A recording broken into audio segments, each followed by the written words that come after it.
नमस्ते और स्वागत है आयरलैंड्स परिवार। मैं बहुत खुश हूँ कि आप सभी आज मेरे साथ हैं।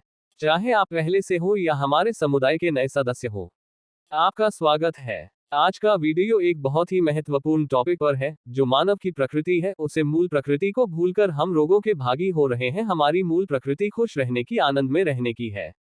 हम तनाव या गुस्से में कुछ क्षण रह सकते हैं। कुछ क्षणों के बाद हमको हमारी मूल प्रकृति में आना पड़ेगा। अगर हम तनाव या गुस्से में ज्यादा देर तक रहते हैं तो हमारे शरीर के लिए बहुत दुष्प्रभाव और घातक प्रभाव होते हैं, क्योंकि ये हमारी मूल प्रकृति नहीं है। आज तनाव, डिप्रेशन, अनिद्रा, ब्लड प्रेशर, ये मूल प्रकृति को भूल रहे हैं, इस वजह से हो रहा है। मानव की उसे मूल प्रकृति के रिफ्रेश करने के लिए आज का वीडियो है हंसी, लाफ यानी आनंद, तृप्ति आदि प्रकट करने की एक क्रिया, जिसमें चेहरा खिल उठता है, आंखें कुछ फैल जाती हैं, मुंह खुल जाता है और गले में से ध्वनियां निकलने लगती हैं। हंसने पर, खुश रहने पर, आनंद में रहने पर इस वीडियो में हम बात करेंगे कि हमारे शरीर पर क्या प्रभाव पड़ता है और तनाव में रहने का हमारे शरीर के ऊपर क्या प्रभाव पड़ता है। हंसना एक ऐसी महाऔषधि है जिससे हम बिना दवा के अपने आप को स्वस्थ और निरोगी रख सकते हैं। इस संसार की 84 लाख योनियों में हंसने का उपहार प्रकृति ने मानव को ही दिया है। लेकिन इसमें दाखिल होने से पहले, अगर आपने अब तक हमारे चैनल को सब्सक्राइब नहीं किया है तो सब्सक्राइब बटन दबाएं और नोटिफिकेशन बेल को ऑन करें, ताकि आप कभी भी नवीनतम सामग्री से वंचित न रहें। तो चलिए हम साथ में हंसने की दुनिया में खो जाते हैं। प्रसन्नता और हास्य। प्रसादे सर्वदुःखानां हानिरस्योपजायते प्रसन्नचेतसो धाशु बुद्धि पर्यवतिष्ठते। अंतःकरण की प्रसन्नता होने पर उसके साधक के संपूर्ण दुखों का अभाव हो जाता है और उस प्रसन्नचित वाले कर्मयोगी की बुद्धि शीघ्र ही सब ओर से हटकर एक परमात्मा में ही भलीभांति स्थिर हो जाती है। गीता 2.65। खुशी जैसी खुराक नहीं और चिंता जैसा गम नहीं। हरि नाम, राम नाम, ओंकार के उच्चारण से बहुत सारी बीमारियों मिटती है और रोग प्रतिकारक शक्ति बढ़ती है। हास्य का सभी रोगों पर औषधि की तरह उत्तम प्रभाव पड़ता है। हास्य के साथ भगवान नाम का उच्चारण एवं भगवत भाव होने से विकार क्षीण होते हैं, चित्त प्रसाद बढ़ता है एवं आवश्यक योग्यताओं का विकास होता है। असली हास्य से तो बहुत सारे लाभ होते हैं।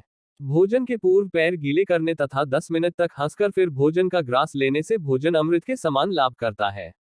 सब रोगों की एक दवाई। हंसना सीखो मेरे भाई। दिन की शुरुआत में 20 मिनट तक हंसने से आप दिन भर तरोताजा एवं ऊर्जा से भरपूर रहते हैं। हास्य आपका आत्मविश्वास बढ़ाता है। हंसी एक सुखद शारीरिक प्रतिक्रिया और भावना है, जिसमें आमतौर पर डायाफ्राम और श्वसन प्रणाली के अन्य हिस्सों के लयबद्ध अक्सर श्रव्य संकुचन होते हैं। यह कुछ बाहरी या आंतरिक उत्तेजनाओं की प्रतिक्रिया है।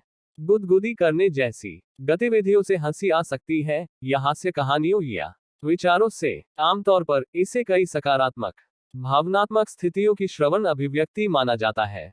हमारे जीवन में हम हंसते हुए बिना फल की कामना के हमारा जो भी कर्म हमें इस संसार मिला है करते रहे, इसी में कल्याण है। कहा है, खूब हंसो, रोते क्यों इस विद प्यारे।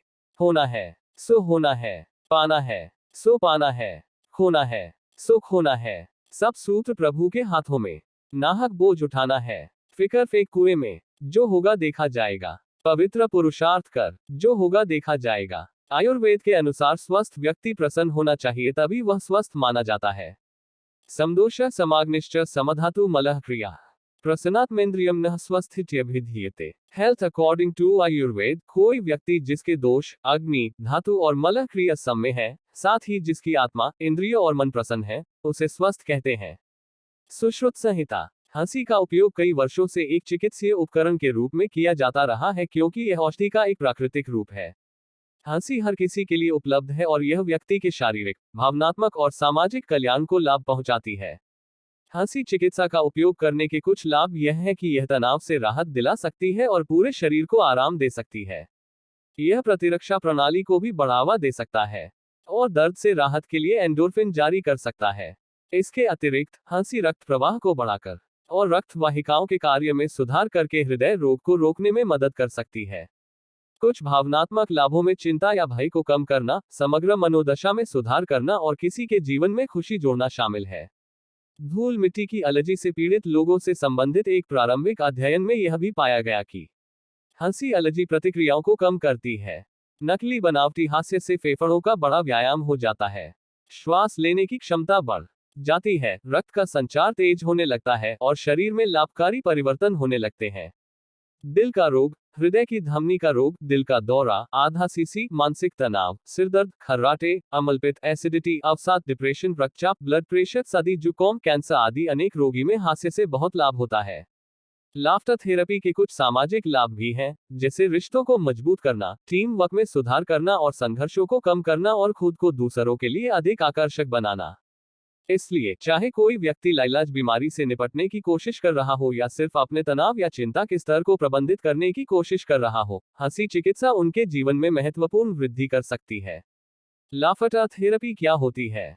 कभी कभी टीवी पर कॉमेडी शोज देखकर हंसना या किसी फनी वीडियो या कॉमेडी मूवी को देखना आपके मूड को थोड़ा लिफ्ट कर सकता है, लेकिन इसे रेगुलर ग्रुप सेशन के तौर पर अपनाना, जहां आप दूसरों के साथ मिलकर हंसते है, अवसाद के लिए एक बेहतर चिकित्सीय उपचार हो सकता है। इसे लाफ्टर थेरेपी कहा जाता है, जो अवसाद और चिंता जैसी मानसिक समस्याओं के इलाज के रूप में चर्चित हो रही है। विश्व स्वास्थ्य संगठन की माने तो आज पूरी दुनिया में सभी एज ग्रुप के लगभग 26.4 करोड़ लोग डिप्रेशन जैसी समस्या से जूझ रहे हैं।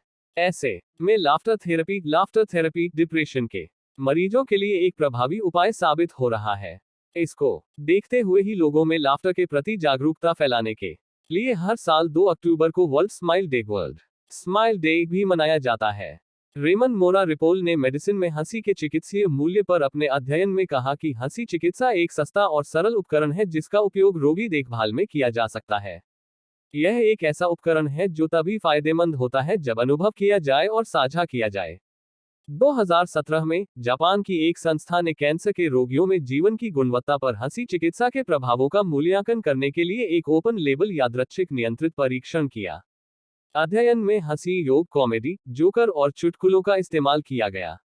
परिणाम से पता चला कि हंसी थेरेपी कैंसर से बचे लोगों के लिए कुछ क्षेत्रों में जीवन की गुणवत्ता और कैंसर के लक्षणों में सुधार करने में सहायक थी। अवसाद, चिंता और तनाव के स्तर के क्षेत्र में सुधार देखा गया। सीमित हानिकारक दुष्प्रभाव थे। लाफ्टर थेरेपी का उपयोग अन्य कैंसर उपचारों के साथ किया जाना चाहिए। अधिक हास्य किसे नहीं करना चाहिए जो दिल के पुराने रोगी हो, जिनको फेफड़े संबंधित रोग हो, क्षय, टीबी के मरीज हो, गर्भवती महिला या प्रसव में सिजेरियन ऑपरेशन करवाया हो, पेट का ऑपरेशन करवाया हो एवं दिल के दौरे वाले हार्ट अटैक के रोगियों को जोर से हास्य नहीं करना चाहिए, ठहाके नहीं मारने चाहिए।